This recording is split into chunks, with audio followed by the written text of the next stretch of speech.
Yo, hey everyone, Andrew here, bringing you another video review, and today we're going to be doing Swamp Thing, issue number 1. Take a look at this comic cover right here. Now, I'm going to be honest with you guys. I had no intention whatsoever in picking up Swamp Thing originally. See, the character just never really appealed to me, and I never really had any exposure to him. Other than the Batman Brave and the Bold Showcase Presents material, which he showed up in like 1 or 2 issues. But besides that, I really never had any exposure to Swamp Thing, and I had no desire to pick up the comic. That was up until Scott Snyder decided to open his mouth and seduce me into wanting to buy this comic.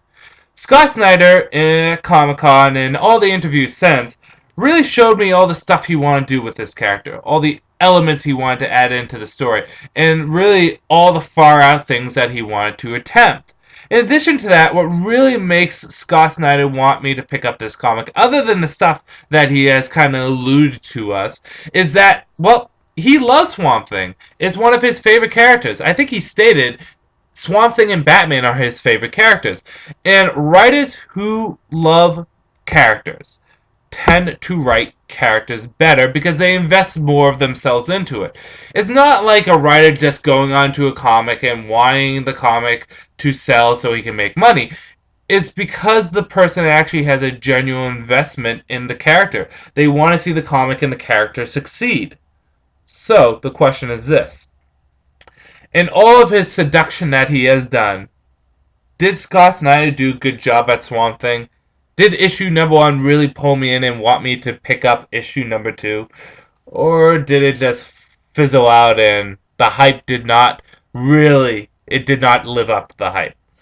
Well, you're just going to have to wait and see. So with that said, let's jump into issue number 1 of Swamp Thing. Now, like I said, going into this issue, I had really no exposure to Swamp Thing. The only exposure I had was the Showcase Presents Batman Brave and the Bold material, and that was only like 1 or 2 issues of Swamp Thing showing up. However, I'm happy to say that you really don't need to know much about Swamp Thing. I did get some information from Scott Snyder's interviews about Alec Holland and how he wasn't the only Swamp Thing, and that actually he was dead when he was Swamp Thing and he wasn't in control of the monster, and that upon his resurrection, he has all the memories of the previous Swamp Things. He also went into details about some of the story elements he wants to touch upon in his story arcs, but I'm not going to talk about that because I'm talking about issue number 1. Issue number 1 starts off with a lot of internal dialogue with Alec Holland. He talks about Swamp Thing, being Swamp Thing, about being himself, about the world, about plants in the world, and exactly how it all intertwines together. And while this is happening, this inner dialogue, we see a lot of weird, strange things happen. First of which is animals just randomly dying, like random pigeons dying in Metropolis, bats dying in the Batcave, fish dying in the ocean.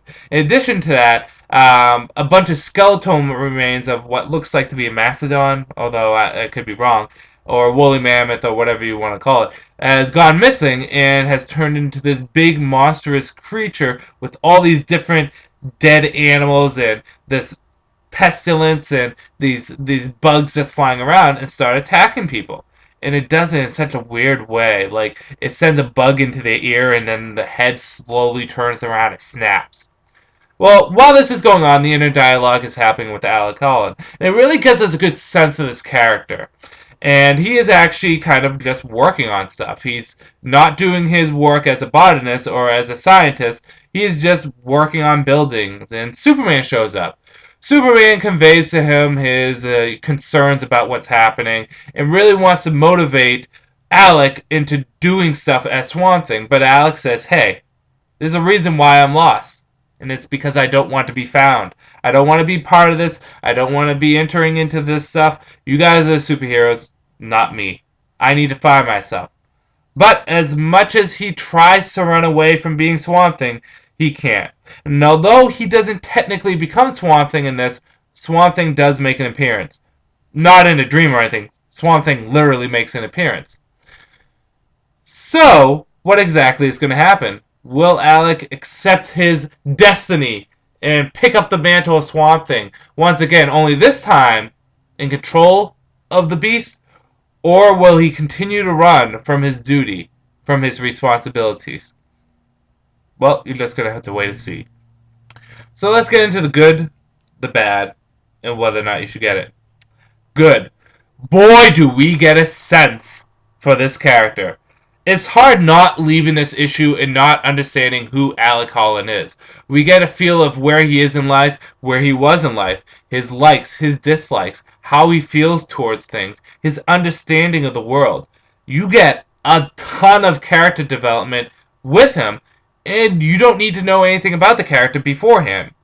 Like I said, apparently Alec Holland died before he became Swamp Thing, and his body was just used as Swamp Thing. And apparently he was, and this is from Scott Snyder's interviews, apparently he was supposed to be the best Swamp Thing. He had the X Factor, but because he died, the X Factor was never tapped in. So now the Earth is yearning for him to be Swamp Thing again, and he's trying to avoid it. So we get a lot of character development in Alec Holland, and I like that. I get a sense of who this character is. I'm not going around in this blind. I actually get a sense of who this character is. In addition to that, this comic has a different feel from other comics, and I'm going to jump into that a bit more on whether or not you should get it. But it's kind of it's a horror comic. It's a monster comic. It's kind of like a mystery comic. There's not a lot of action going on here, but there's a lot of stuff going on. I like how the DC superheroes are left to the minimum. Although Superman does show up, I like the fact that this is separate. It's not like we're going to see Swamp Thing on the Justice League or the Teen Titans. It's not like we're going to see him throwing around with the Outsiders or the Justice League International. Swamp Thing's in his own little universe. He's not out there with Superman and Batman. Although they do make an appearance to show that he is part of the DC universe, he's not part of that DC universe. He's part of his own little micro universe. So I like that too. The art in this, for the most part, was good, except for Superman. He looked really off, but for the most part, the art was good, and the tone was very good for the story too. How creepy was it when you see someone's head literally snap on itself? I've seen it before in movies and stuff, but it was really creepy in this. And the setup and the ending was nice. I like how it leads into issue number 2. Bad. Well, the bad really comes down to the preference of the person, in that if you're a superhero comic book fan, it may take some time to adapt to this because there's not a lot of action. And where that may not necessarily be a bad thing, it might be a bad thing to certain people. This is very character driven. And there's not that much plot in it right away, and there's not that much action in it. Not that there needs to be action, but the plot is really saved up to the end. We get to know that there's something going on in the world, in nature, and we get a little bit of sense that the Swamp Thing is yearning for Alec Holland. We don't really get to see too much more of the plot. That might happen in later issues, but we get mostly character development. So if you're looking for right away story, you might be a little disappointed because story doesn't happen right away. And that might be the only bad I can really think of. Whether or not you should get it. Well, like I said before, Swamp Thing is a different kind of comic. After reading this issue the first time, I really didn't enjoy it all that much. But upon rereading it, I enjoyed it a lot. The reason why is I went at it from a different perspective. Swamp Thing is a completely different comic from a superhero comic. It's not Batman, it's not Superman. It's kind of a mystery, it's kind of a horror comic, it's kind of a monster comic. It's on a different level, in a different area, in a different environment. So, by changing my mindset, I was able to go into this comic and enjoy it as something different, as a suspense, monster, mystery, thriller kind of thing. And in that, it does a good job. I would have liked to see a little bit more of the plot, but we really get a sense of this character, and we really get a sense of Swamp Thing as a comic. This was a good comic, a very good comic. Scott Snyder's seduction paid off. I want to see more of the plot in issue number 2. But this was a good comic. It may not have been the number 1 top of my list this week, which probably goes to Detective Comic, but this was still good, and I really do recommend it to people who want something different from comic books. If you're really heavy into the superhero comic books and you can't really make that transition, then you may not be ready for Swamp Thing. It may not be something for you.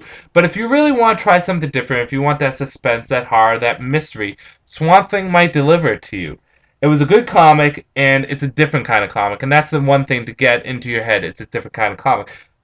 So good first issue. Scott Snyder did a good job, and again, beautiful character development. You really get a sense of this character. So with that said, I'm going to end this review here. Swamp Thing #1. If you're curious, I recommend picking it up. This is Andrew saying peace out for now.